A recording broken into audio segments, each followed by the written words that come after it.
El contrato verbis dotis dictio es una promesa solemne de dote encabezada por la mujer sui juris o el pater familias de esta en representación pues, de la mujer. Así, este tipo de contrato se establece cuando los constituyentes, el marido y la mujer, contraen matrimonio cum manus y este matrimonio a su vez es válido. Este tipo de contrato genera efectos jurídicos sobre bienes inmuebles, inmuebles y también corporales e incorporales.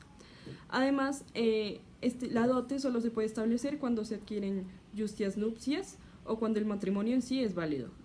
De esta manera, la fuente de este tipo de contrato se basa en las estipulaciones verbis, o que estas también son a su vez las declaraciones verbales realizadas por ambas partes, específicamente la promesa de parte del deudor, que serían la mujer sui juris o el pater familias en representación de esta.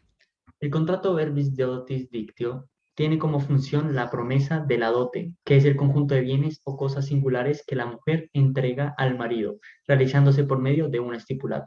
Este contrato se realizaba con el fin de que el pater familias, en representación de su hija, asegurara al futuro marido la constitución de una dote.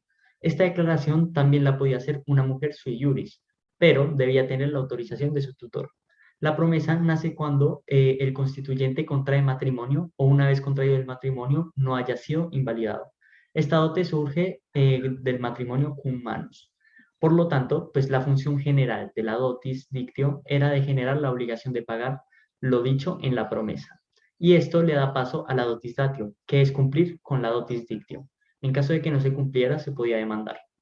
Este contrato se extingue si había una capitis de minuto máxima o media de cualquiera de las partes o si hay una muerte de alguna de las partes. Por parte de los efectos que contienen este tipo de contrato verbis dotis dictio, son dos los que se pueden mencionar. El primero es que este tipo de contrato es unilateral, ya que aunque si bien se requiere que para la formación de este esté la presencia de ambas partes, en este caso el marido y la mujer sui juris o el pater familias en representación de esta, para la entrega de la dote, sin embargo es unilateral en su ejecución, ya que la persona que promete, en este caso pues el responsable de la dote, es aquella que está obligada a cumplir con la deuda que tiene. Por otra parte, la otra función que contiene este tipo de contrato dotis dictio es que es un tipo de contrato gratuito, ya que la dote es una donación especial por parte de la mujer o el paterfamilias de la mujer, para aliviar o subsanar el peso económico del matrimonio cum manus que se está En formando. cuarto lugar, voy a hablar sobre la clasificación del contrato dotis dictio según sus sanciones y el ordenamiento jurídico. En primer lugar, voy a definir el concepto sanción, que son los medios que ofrece el ordenamiento para que se cumplan las obligaciones, es decir, las acciones y las excepciones en el proceso. Entonces, el incumplimiento de una obligación contractual daba lugar en Roma a una demanda por parte del acreedor. Por lo tanto, la obligación incumplida del contrato dotis dictio era sancionada por las sanciones del derecho pretoriano, en las cuales se tenía en cuenta la buena fe, es decir, la conducta esperada de todo romano honesto con base en el ideal del bonus pater familia. Por lo cual, el demandante solicitaba que el juez corrigiera una injusticia nacida del contrato que si el demandante fuera de buena fe no hubiera cometido. En segundo lugar, el ordenamiento jurídico que pertenece al contrato dotis dictio es del derecho pretoriano.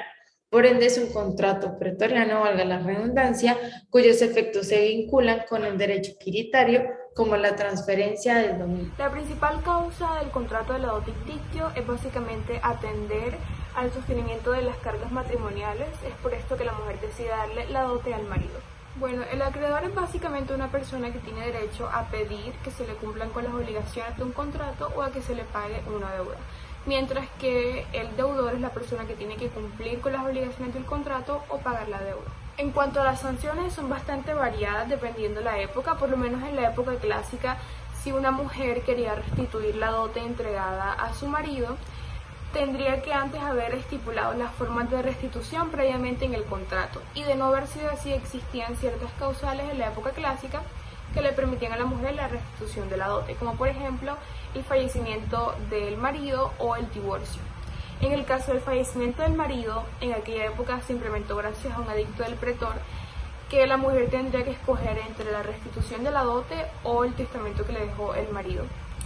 Ya en la época justiniana empezó a existir mucha más flexibilidad o muchas más causales que le dieron muchas más garantías a las mujeres para poder restituir la dote. Por ejemplo, ya no tendrían que estar establecidos previamente en un contrato las formas de restitución. Ya la mujer simplemente, si decidía querer la dote, la restitución de la dote, podía obtenerla fácilmente.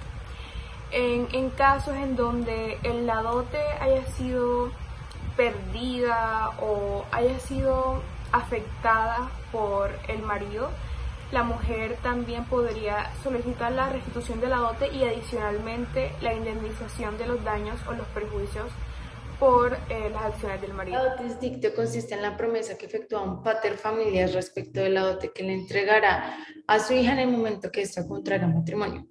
Dicha promesa se lleva a cabo bajo las reglas de esta forma contractual con el pronunciamiento de algunas palabras solemnes. No se conoce como tal la fórmula exacta de este contrato ni el nombre de su acción, pero Gallo sostiene que se perfeccionaba con una declaración unilateral del constituyente. El silencio del futuro marido se consideraba como una aceptación tácita. Yo, Lucio, pater familia de Fausta, prometo entregar a Calus una casa en Roma como dote al momento que contraigan justas nupcias.